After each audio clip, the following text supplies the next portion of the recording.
created by the great wizard of the New World to delight those who would have melody or be amused. If you sing or talk to me, I will retain your songs or words and repeat them to you at your pleasure. The name of my famous master is on my body and tells you that I am a genuine Edison phonograph. It's the start of the 20th century. The year is 1901. The month is November. And in Qadian, right in the house of the promised Messiah alayhi salam, is a quaint gathering. And what is happening? Something is being recorded on the phonograph.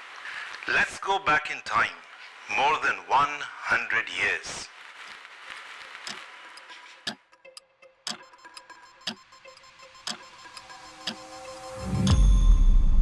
It was 1901 when phonographs were a very rare and costly luxury for Indians. The first phonograph had arrived in India only a couple of years before.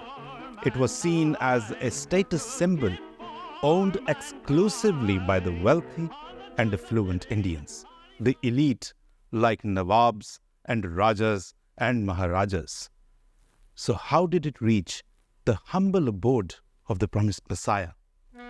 It was the start of a new century, the century that the promised Messiah alayhi salam saw as fertile for propagating the message of Islam to distant lands like Europe and America. Carrying all the time in his heart this desire for propagating Islam, the promised Messiah alayhi salam finds out about the phonograph, a machine invented to record human voice and play it back as and when one wished. But India's first encounter with phonographs was through music.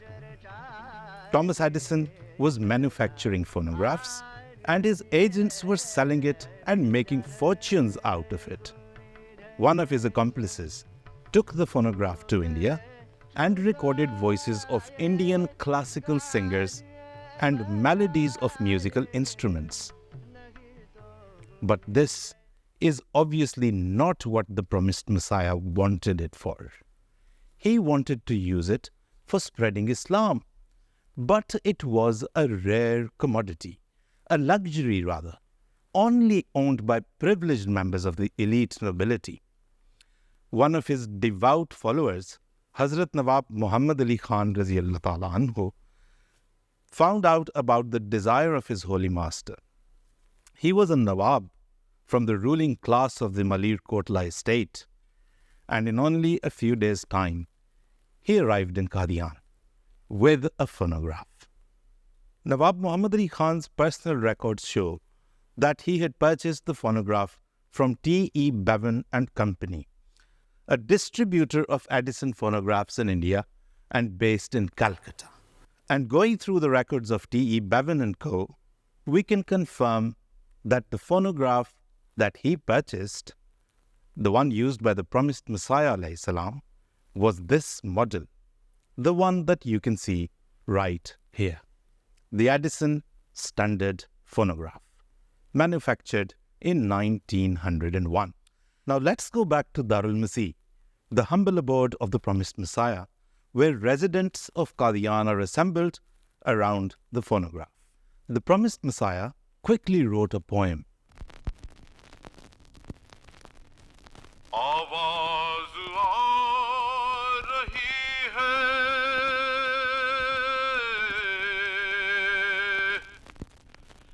ये phonograph से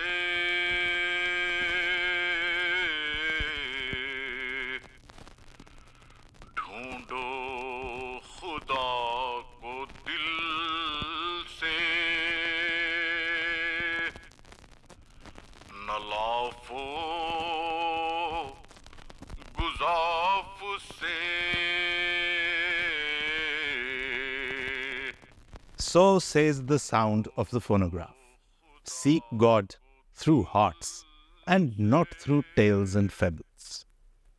Hazrat Maulvi Abdul Karim Sialkoti radiyallahu anhu recorded this poem in his melodious voice on the cylinders of the phonograph. And another poem of the promised Messiah, written in praise of the Holy Prophet sallallahu alaihi wasallam. One had to speak very close to and directly into the horn of the phonograph. The voice was recorded on wax-coated cylinders, upon which the stylus would etch the sound waves for them to be recorded and played back. Records of the Gramophone and Typewriter Company in London show how cylinders in India would often lose their recordings due to extreme heat of Indian summer. Sadly, this is exactly what happened to these precious recordings of the promised Messiah alayhi salam's poems, recorded in the voice of Maulvi Abdul Karim Sahib Sialkoti. Alas, they could never be recovered. The promised Messiah had planned to send a missionary delegation to Syria. He had planned to record an Arabic speech in his own voice through the phonograph, so that the delegation could take it with them and play it to the locals. The mission, unfortunately, never materialized, nor did the plan to record the blessed voice of the promised Messiah. Today, we sit and regret that the blessed voice of the promised Messiah could not be recorded. It could have been a great source of connection between him and the generations of his followers around the world. We do feel deeply saddened that it never happened.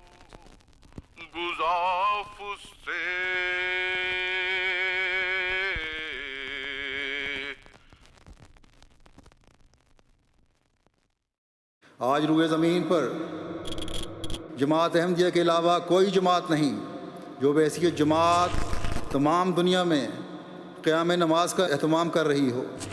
कोई जमात नहीं जो दीन की खातिर माली कुर्बानी और ज़कात का एहतमाम कर रही हो। कोई जमात नहीं जो खिलाफत राशिदा के साथ जुड़कर खुदा ताला को मजबूती से पकड़े हुए हो।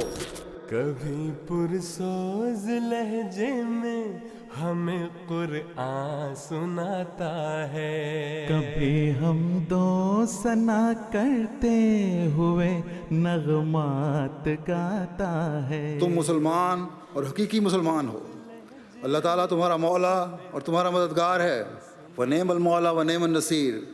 बस क्या ही अच्छा आका और क्या ही अच्छा मददगार है। आज अल्लाह ताला की ताईद और नुसरत हमारे साथ है। Isn't Khilafat the voice of the promised Messiah that we all get to listen to? And we can always listen to this voice of his whenever we want. Maybe not through the phonograph, but through our televisions, through our gadgets, on YouTube, on all social media platforms, and anytime we like on our phones. So why feel sorry when his voice is in the air, all around us, the blessed voice of his Khalifa? So, instead of remaining sorrowful, let's pledge to ourselves that from now on, we'll listen to every word of Hazrat Khalifatul Masih, taking it to be the voice of the promised Messiah, the voice that we can always access, the voice that is within our reach, always there to cleanse our hearts and souls.